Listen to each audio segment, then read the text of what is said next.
बोलिए सत्यनारायण भगवान की जय। पहला अध्याय। एक समय नैमिषारण्य तीर्थ में सोनका आदि 88,000 ऋषियों ने श्री सूत जी से पूछा, हे प्रभु, इस कलयुग में वेद विद्यारहित मनुष्यों को प्रभु भक्ति किस प्रकार मिलेगी तथा उनका उद्धार कैसे होगा। इसलिए हे मुनि, कोई ऐसा तप कहिए जिससे थोड़े समय में पुण्य प्राप्त हुए तथा मनवांछित फल मिले। वह कथा सुनने की हमारी इच्छा है। सर्वशास्त्र ज्ञाता श्री सूत जी बोले, हे वैष्णव में पूज्य, आप सबने प्राणियों के हित की बात पूछी है। अब मैं उस श्रेष्ठ व्रत को आप लोगों से कहूँगा जिस व्रत को नारद जी ने लक्ष्मी नारायण से पूछा था और लक्ष्मीपति ने मुनि श्रेष्ठ नारद से कहा था, सो ध्यान से सुनो। एक समय योगीराय नारद जी दूसरों की हित की इच्छा से अनेक लोकों में घूमते हुए मृत्यु लोक में आ पहुँचे। यहाँ अनेक योनियों में जन्मे हुए प्राय सभी मनुष्यों को अपने कर्मों द्वारा अनेकों दुखों से पीड़ित देखकर सोचा कि यतन के करने से निश्चय ही प्राणियों के दुखों का नाश हो सकेगा। ऐसा मन में सोचकर विष्णु लोक को गए।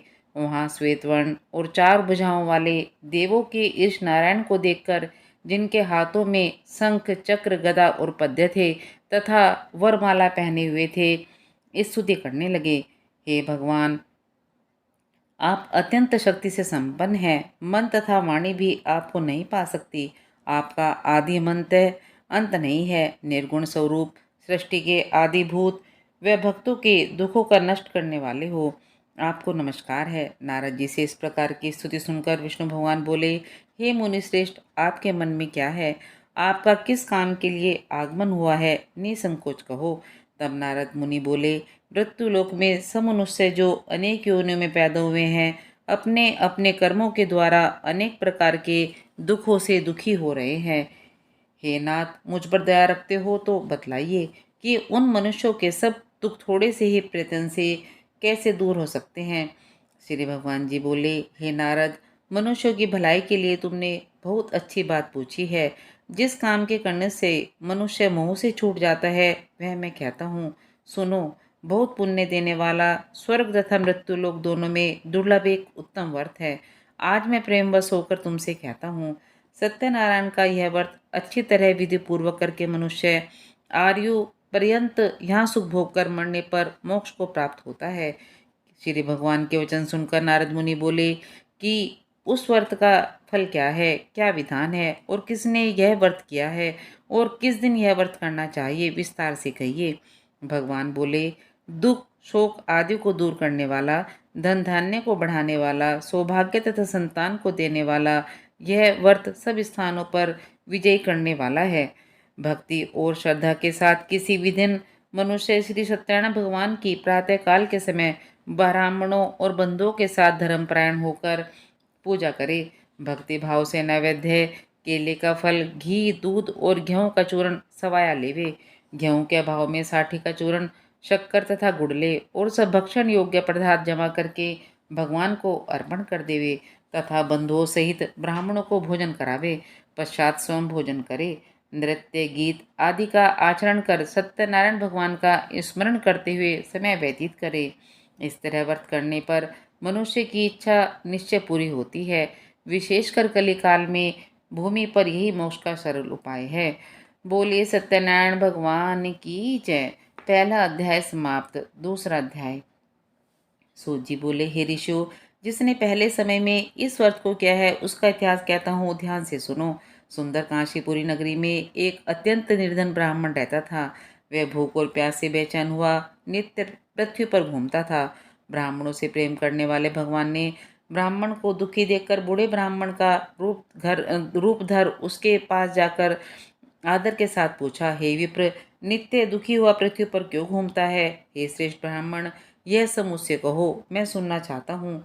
ब्राह्मण बोला, मैं निर्धन ब्राह्मण हूँ, भिक्षा के लिए पृथ्वी पर फिरता हूँ। हे भगवान, यदि आप इसका उपाय जानते हो तो कृपा कर कहो। वृद्ध ब्राह्मण बोला कि सत्यनारायण भगवान मनवांछित फल देने वाले हैं, इसलिए हे ब्राह्मण, तू उनका पूजन कर, जिसके करने से मनुष्य सब दुखों से मुक्त होता है। ब्राह्मण को व्रत का सारा विधान बतलाकर बूढ़े ब्राह्मण का रूप धारण करने वाले सत्यनारायण भगवान अंतर ध्यान हो गए।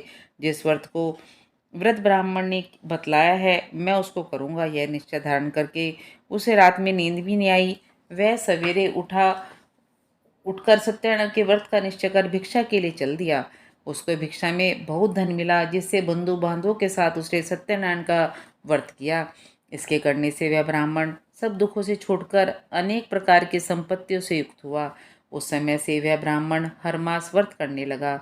इस तरह सत्यनारायण भगवान के रूप को के व्रत को जो करेगा वह मनुष्य सब दुखों से छूट जाएगा।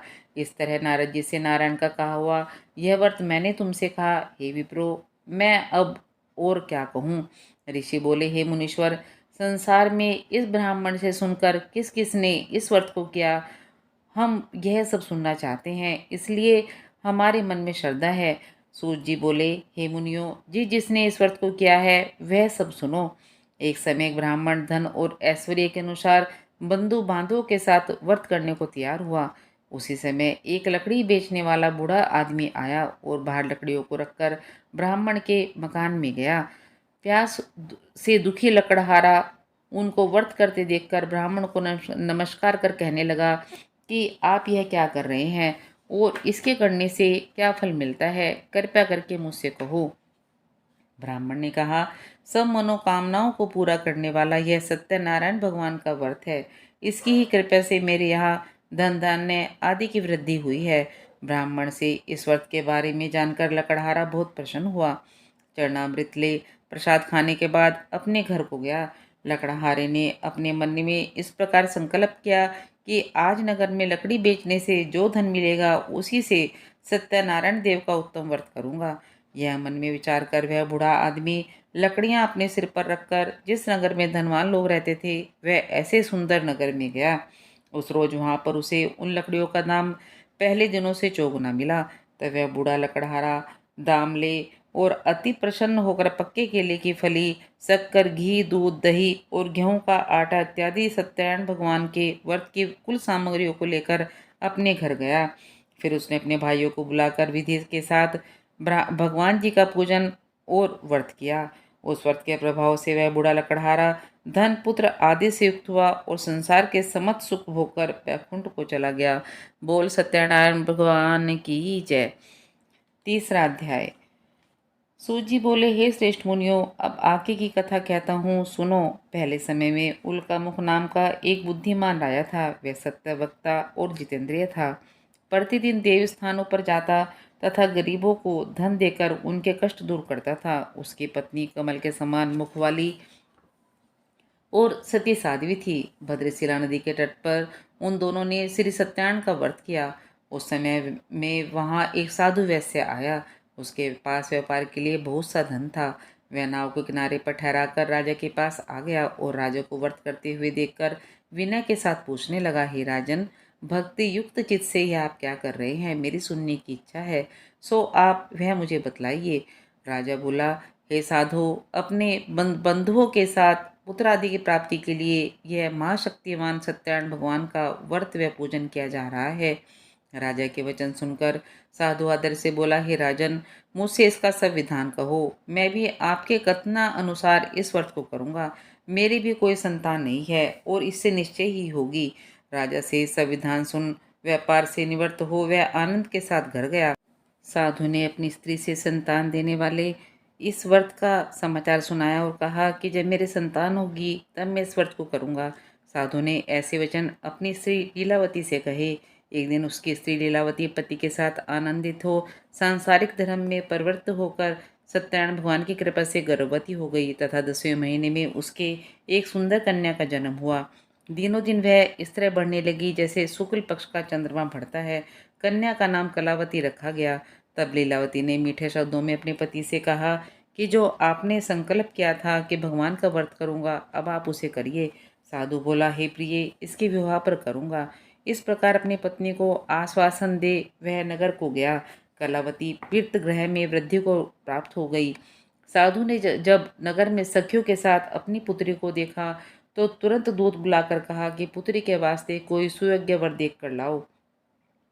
साधु की आज्ञा पाकर दूत कंचन नगर गया और वहां पर बड़ी खोज कर देखभाल कर लड़की के लिए सुयोग्य वाणी पुत्र को ले आया। उस सुयोग्य लड़के को देखकर साधु ने अपने बंधु बांधवों सहित प्रसन्न चित्त अपनी पुत्री का विवाह उसके साथ कर दिया।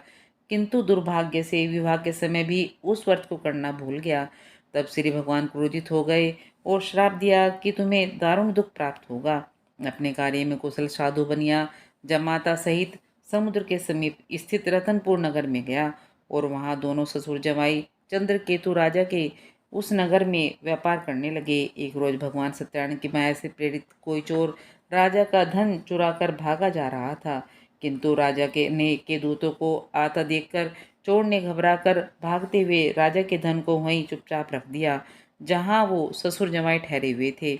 जब दूतों ने उस साधु वैश्य के पास जाकर राजा के धन को रखा देखा तो वे दोनों को बांध कर ले गए और प्रसन्नता से दौड़ाते हुए राजा के समीप जाकर बोले, यह दो चोर हम पकड़ कर लाए हैं, कृपया आज्ञा दे। तब से राजा की आज्ञा से उनको कठोर कारावास में डाल दिया और उनका सब धन छीन लिया। सत्यनारायण भगवान के श्राप द्वारा उसकी पत्नी भी घर पर बहुत दुखी हुई और घर पर जो धन रखा था चोर चुरा कर ले गए। शारीरिक व मानसिक पीड़ा तथा भूख प्यास से अति दुखित हो अन्न की चिंता में कलावती एक ब्राह्मण के घर गई।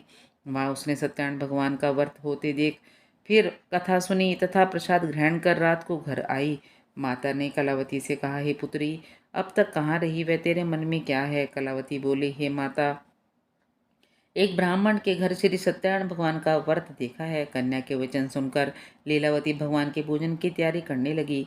लीलावती ने परिवार और बंधुओं सहित श्री सत्यनारायण भगवान का पूजन किया और वर मांगा कि मेरे पति और दामाद शीघ्र आ जाएं। साथ ही प्रार्थना की कि हम सबका अपराध क्षमा करो। सत्यनारायण भगवान इस व्रत से संतुष्ट हो गए और राजा चंद्रकेतु को स्वप्न में दर्शन देकर कहा, हे राजन, दोनों वैश्यों को प्रातः ही छोड़ दो और उनका सब धन जो तुमने ग्रहण किया है दे दो, नहीं तो मैं तेरा धन धान्य राज्य पुत्र आदि सब नष्ट कर दूंगा।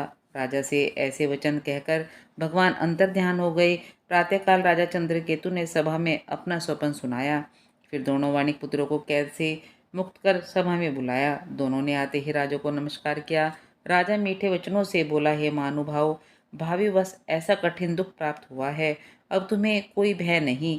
ऐसा कहकर राजा ने उनको नए नए वस्त्राभूषण पहनाए तथा उनका जितना धन लिया था उससे दुगना धन देकर आदर सहित विदा किया। दोनों वैसे अपने घर को चल दिए।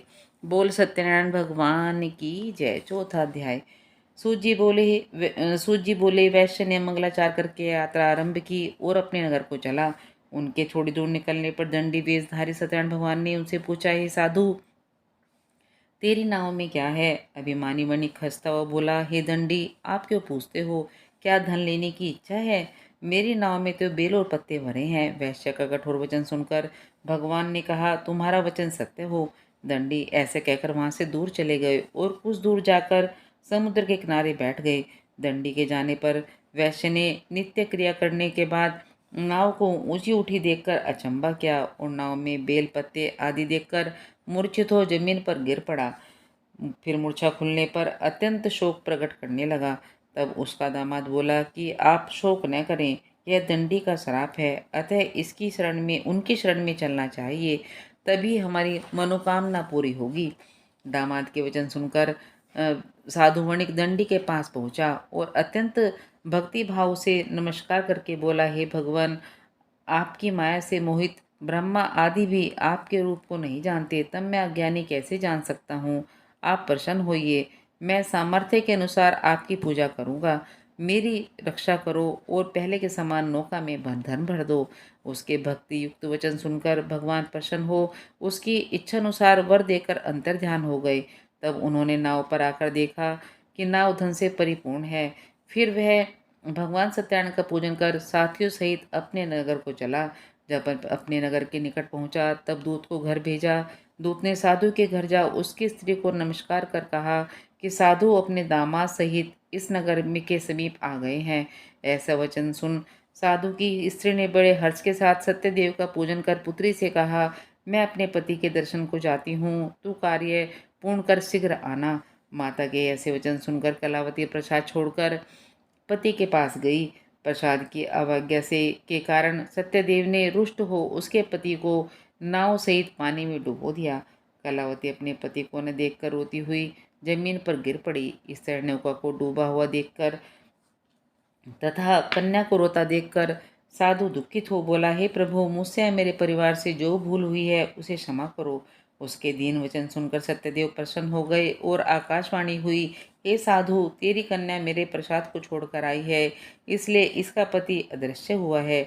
यदि वह घर जाकर प्रसाद खाकर लौटे तो इसे पवित्र पति अवश्य मिलेगा। ऐसी आकाशवाणी सुनकर कलावती ने घर पहुंचकर प्रसाद खाया, फिर आकर पति के दर्शन किए। तत्पश्चात साधु ने बंधु बांधवों से सत्यदेव का विधि पूर्वक पूजन किया। उस दिन से वह प्रत्येक पूर्णिमा को सत्यनारायण भगवान का पूजन तथा कथा करने लगा। फिर इस लोक का सुख भोग कर अंत में स्वलोक को गया। बोल सत्यनारायण भगवान की जय। 5वां अध्याय। सूत जी बोले, हे ऋषियों, मैं और भी कथा कहता हूँ, सुनो। प्रजा पालन में लीन तुंगध्वज नाम का एक राजा था।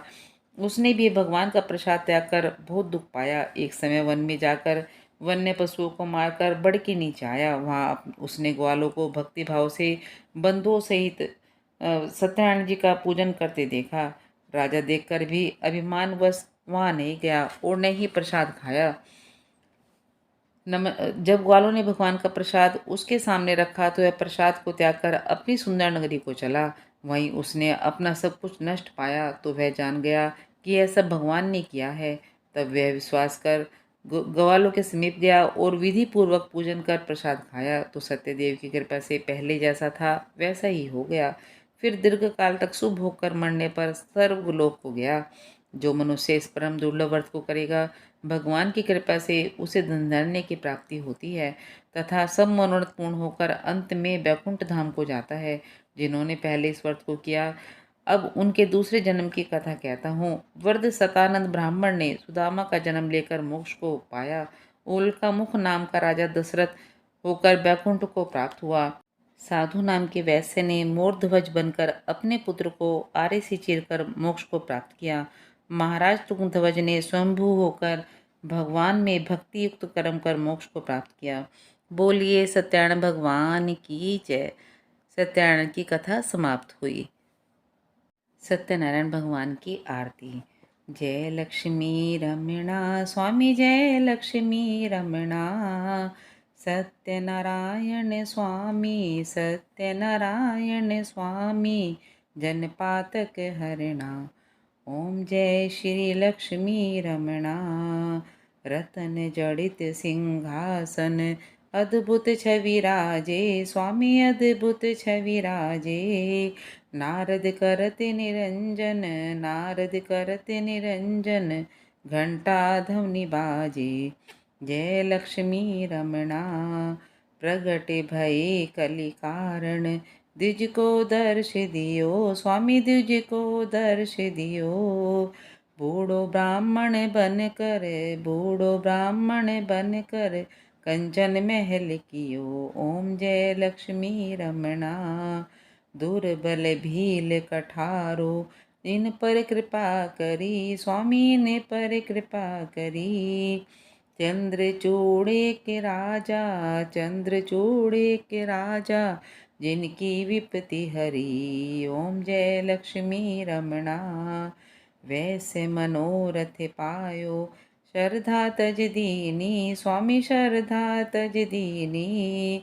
सो फल भोग्यो प्रभु जी की, सो फल भोग्यो प्रभु जी की, फिर स्तुति कीनी। ओम जय लक्ष्मी रमणा। भाव भक्ति के कारण, छिन छिन रूप धरियो, स्वामी छिन छिन रूप धरियो। श्रद्धा धारण कीनी, श्रद्धा धारण कीनी, तिनको काज सरियो। ओम जय लक्ष्मी रमणा। ग्वाल बाल संग राजा, वन में भक्ति करी, स्वामी वन में भक्ति करी। मन वांछित फल दीनो, मन वांछित फल दीनो, दीन दयाल हरि। ओम जय लक्ष्मी रमणा।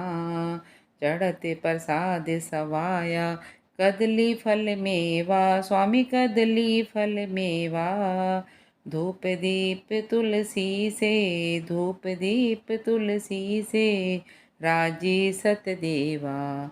ओम जय लक्ष्मी रमणा। श्री सत्यनारायण जी की आरती जो कोई नर गावे, स्वामी प्रेम सहित गावे, स्वामी रोज रोज गावे। कहते शिवानंद स्वामी, भजत हरि हर स्वामी, मनवांछित फल पावे। ओम जय लक्ष्मी रमणा। बोलिए सत्यनारायण भगवान की जय।